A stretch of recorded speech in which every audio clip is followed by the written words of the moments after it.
defined benefit plan.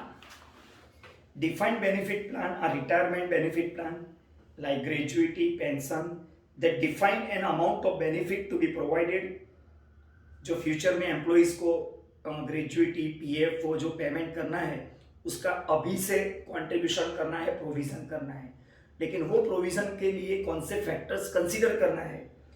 तो based on the one और more factors like his age, year of service, कितने साल उसने सर्विस की, उस पर डिपेंड है। जितनी ज़्यादा पीरियड होगा सर्विस का उतना ज़्यादा कंट्रीब्यूशन मिलेगा, बेनिफिट मिलेगा उसको।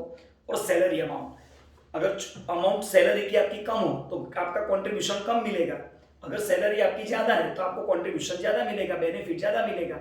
तो कौन से फैक्टर्स पर डिपेंड है ये डिफाइंड बेनिफिट प्लान का कंट्रीब्यूशन? एक your age, your service period, and third one is your salary amount. Example, gratuity payment और obligation at time of employees living the job, और रिटायरमेंट टाइम ग्रेजुइटी उसको जितना मिलने वाला है वो किस कैलकुलेशन किस पर करेंगे हम? कौन से फैक्टर कंसीडर करके? Is calculated on the basis of past service period, यानी कितने साल नौकरी की है उसने, and salary at a time of retirement time उसकी सैलरी कितनी है उस पर, यानी अमाउंट ऑफ सैलरी पर डिपेंड है। In this case benefit is defined, benefit fix है कि उसको देना ही है, लेकिन अमाउंट कितनी होगी वो फिक्स नहीं होगी, क्योंकि एट द टाइम ऑफ अभी आप जॉब कर रहे हो, 40 साल के बाद आपकी रिटायरमेंट है, तो 40 साल के बाद आपकी एक्चुअल सैलरी कितनी होगी we can't predict. So estimation है यानी एजम्पशन से वो क्लियर कट नहीं होगा, यानी फिक्स है कि बेनिफिट देना है बट अमाउंट कितनी वो फिक्स नहीं है। In this salary at time of retire, in this case benefit is defined but not the amount of liability. Benefit fixed है but amount of liability is not fixed. Amount of liabilities in terms of gratuity is uncertain. कितनी amount वो certain नहीं है. Therefore it is necessary to measure the employment benefit obligation by applying actuarial valuation. Actuarial valuation यानी you have to take some assumptions. आपको कुछ assumptions लेना पड़ेगा ये amount fix करने के लिए, लेकिन वो एजम्पशंस आपको पता है एजम्पशंस कोई फिक्स नहीं होता है। हमने जो एज्यूम किया है वो होता भी है, नहीं भी होता है, हमने किसी से एक्सपेक्ट किया हो, नहीं भी होता है वो, बराबर। यानी एक्चुरियल, जो मैंने आपको बहुत पहले बोला था कि बीकॉम के बाद एक्चुरियल साइंस का कोर्स करना है, तो ये काम के लिए ये उसमें काम लगता है, और उसका मेन पावर सप्लाई बहुत कम है, इसलिए उसकी वैल्यूएशन ज़्यादा है, उसकी वैल्यू मार्केट में ज़्यादा है। Accounting for defined benefit plan is complex, यानी इसका रिकॉर्डिंग करना थोड़ा हार्ड है। क्यों? क्योंकि एक्चुअलीज पर डिपेंड है, एजम्पशंस पर डिपेंड है। Because of first, actual assumptions are required to measure obligation under this plan. Actual assumptions आपको करना है, और आपको पता है एजम्पशन फिक्स नहीं होता कोई। Obligations are measured on discounted basis, यानी फ्यूचर में इतना देना है, मान लो 1 करोड़ देना था ग्रेजुइटी का, तो अभी उसकी प्रेजेंट वैल्यू क्या है, यानी you have to discount the future value into present value, because they are to be paid after expiry of the job, यानी फ्यूचर वैल्यू है उसको प्रेजेंट वैल्यू में कन्वर्ट करना है, तो you have to discount this amount. Actual gain और loss, और जो आपने एजम्पशन किया था कि भाई 1 करोड़ देना है, उसकी प्रेजेंट वैल्यू मान लो 5 लाख है अभी, तो नॉट नेसेसरी कि 5 लाख ही होगी, क्योंकि इंटरेस्ट रेट भी चेंज होता रहेगा साल 2 साल में, 3 साल में, तो एक्चुअल एजम्पशंस जो है बराबर वो एक्चुअल से कुछ डिफरेंट होगा, यानी इससे आपको गेन भी होगा। गेन क्या कब होगा? जब आपने जो एक्सपेक्टेशन किया था उससे कम कंट्रीब्यूशन हो रहा है तो आपको गेन होगा, या अगर ज्यादा कंट्रीब्यूशन करना पड़ा एक्चुअल से तो वो आपका लॉस होगा। Measurement and recognition, step 1। अब ये इस एग्जाम्पल के लिए स्टेप्स है।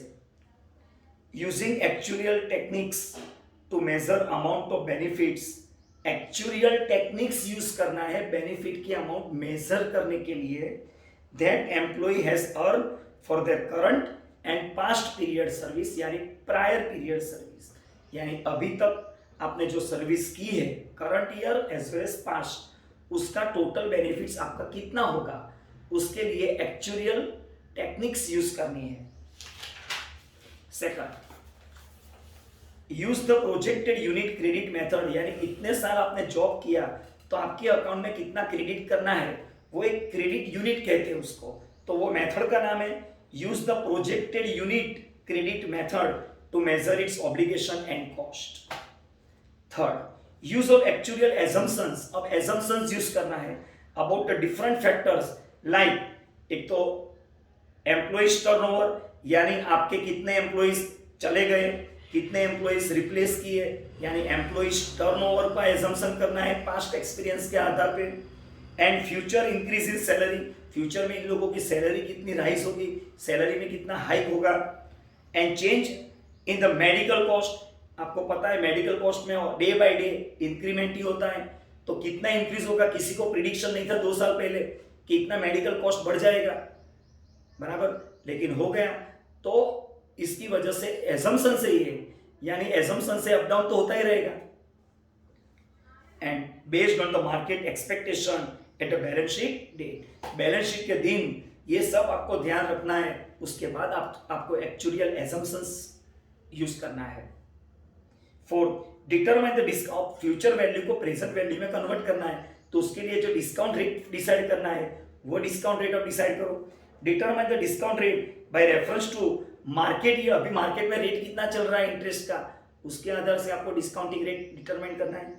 At the balance sheet date of the government bond, यानी रेट याद रखना, गवर्नमेंट बॉन्ड पर कितना यील्ड है, बैंक एफडी नहीं, गवर्नमेंट बॉन्ड पर रेट ऑफ इंटरेस्ट कितना है, वो डिस्काउंट रेट आपको लेना है। और कौन सी रेट को गवर्नमेंट डेट बॉन्ड का रेट लेना है, बैलेंस शीट डेट का, याद रखना बैलेंस शीट डेट और गवर्नमेंट बॉन्ड पर इंटरेस्ट रेट, बराबर। आगे, determine the fair value of plan asset, अब जो डिस्काउंटिंग रेट किया डिसाइड कर दिया, तो फ्यूचर वैल्यू को उसको प्रेजेंट वैल्यू में कन्वर्ट करो, यानी ये फेयर वैल्यू ऑफ असेट मिल गई आपको, प्लान असेट की फेयर वैल्यू, बराबर। नेक्स्ट, जो फेयर वैल्यू मिली है उसको माइनस करो, किससे, जो इन्वेस्टमेंट की कैरिंग अमाउंट है, बराबर, कॉस्ट की जो carrying amount, amount of cost है, उसमें से ये माइनस कर दो फेयर वैल्यू, यानी कि जितना आपको पे करना है उसमें से इसकी फेयर वैल्यू माइनस करो।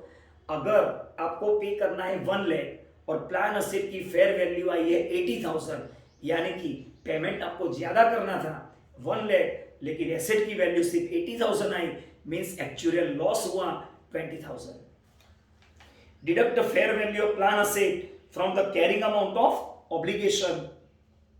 7, determine the total amount of, अब जो आंसर आएगा वो एक्चुअल गेन और एक्चुअल लॉस होगा, और उसको एज एन एक्सपेंस और इनकम रिकॉर्ड करना है P&L स्टेटमेंट में।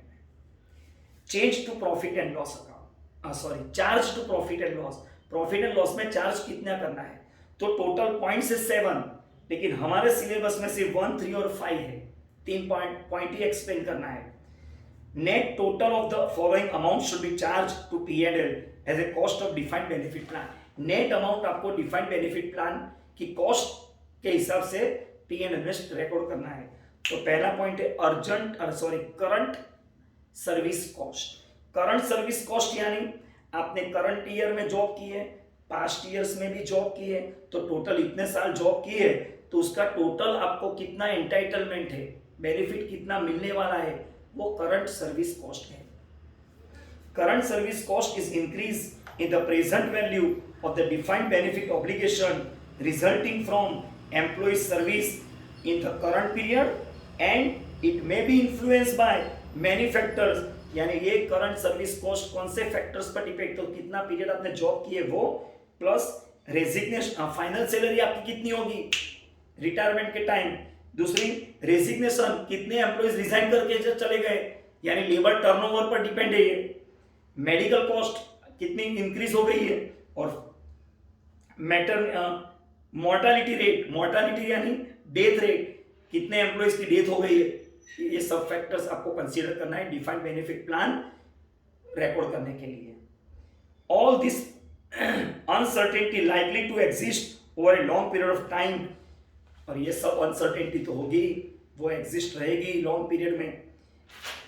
तो major the benefit value of post employment obligation and related current service, यानी करंट सर्विस कॉस्ट मेजर करने के लिए ये सब अनसर्टेनिटीज होगी जो आपको कंसीडर करना है।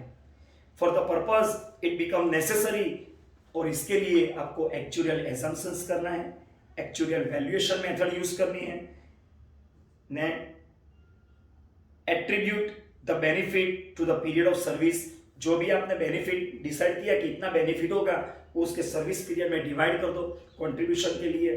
और थर्ड वन एक्चुअल एजम्पशन, पहली actual methods, attribute the benefit to the period of service, and third use actual assumptions.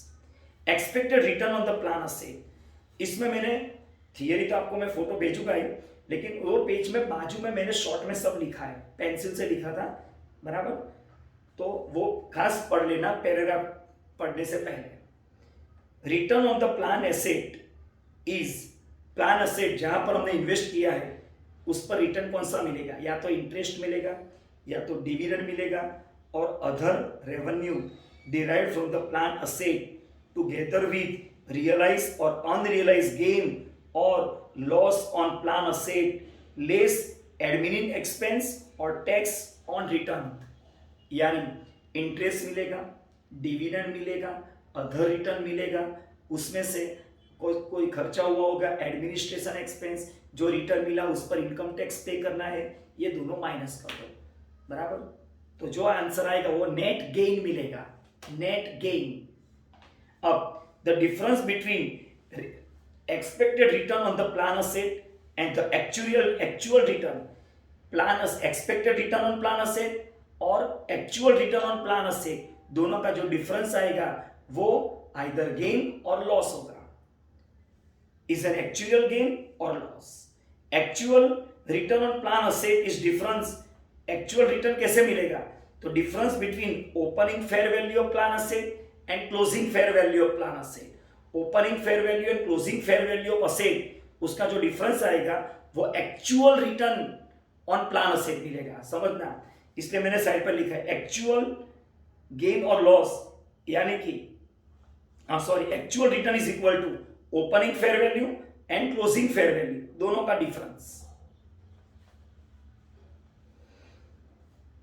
और उसमें से less contribution received from employer and add benefit paid out of the plan asset. इसका पूरा format में example, इसके MCQ आएंगे, वो पूरा एग्जांपल्स आपको फॉर्मेट के साथ में एक्सप्लेन कर दूंगा। Past service cost, past service cost arise when enterprise introduce defined benefit plan और change the benefit payable under the existing plan. हाँ, इसमें क्या है, आपने पहले डिसाइड किया कि हम आपके पीएफ में या ग्रेजुएटी में 8% ऑफ योर सैलरी कंट्रीब्यूशन करेंगे, 2 साल हो गए, अब आपने बोला कि भाई 8% नहीं, we will contribute 10% of your salary, और उसकी इफेक्ट आपको रिट्रोस्पेक्टिवली यानी 2 साल पहले से लेनी है, यानी already you have contributed 8% and record it also 8%, now 2% increase हो गया, तो आपको पास्ट सर्विस की 2 साल की 2% ऐड करना पड़ेगा, कंट्रीब्यूशन, एडिशनल कंट्रीब्यूशन का प्रोविजन करना पड़ेगा। यानी आपने प्लान असेट में, आपने प्लान में कंट्रीब्यूशन में रिवाइज किया, चेंज किया, उसकी वजह से पास्ट का जो कंट्रीब्यूशन था उसको भी रिवाइज करना पड़ेगा, इंक्रीज करना पड़ेगा, तो उसको कहते हैं past service cost. Such change are return for the employees service over the period until benefits are paid. जब तक आप पेमेंट नहीं करोगे आपको रिवाइज करना पड़ेगा, प्रोविजन करना पड़ेगा। Past service cost is measured as a change in the liability due to amendment in the plan. आपने प्लान में अमेंडमेंट किया, उसकी वजह से आपके प्लान ये लायबिलिटी में चेंज होगा। Past service cost to be written off, और जो पिछले 2 साल का मैंने जो बोला एग्जांपल में कि 2% इंक्रीज करना है, यानी कंट्रीब्यूशन की अमाउंट मान लो 40,000 से 60,000 हो गई, तो 20,000 आपको ज्यादा कंट्रीब्यूशन करना पड़ेगा। 1 साल का 20,000, 2 साल का 40,000, तो रिमेनिंग ईयर्स में उसको राइट ऑफ करना है। Past service cost divided by balance of the service period, return of करना है, एमसीक्यू में ये भी आ सकता है। चलो, ये क्वेश्चन नंबर 5 कंप्लीट हो गया। इसके 3 लेक्चर्स हुए टोटल। अब सिर्फ 2 क्वेश्चन, 3 क्वेश्चन बाकी है। थियरी पोर्शन यहाँ पर कंप्लीट हो जाएगा नेक्स्ट लेक्चर में।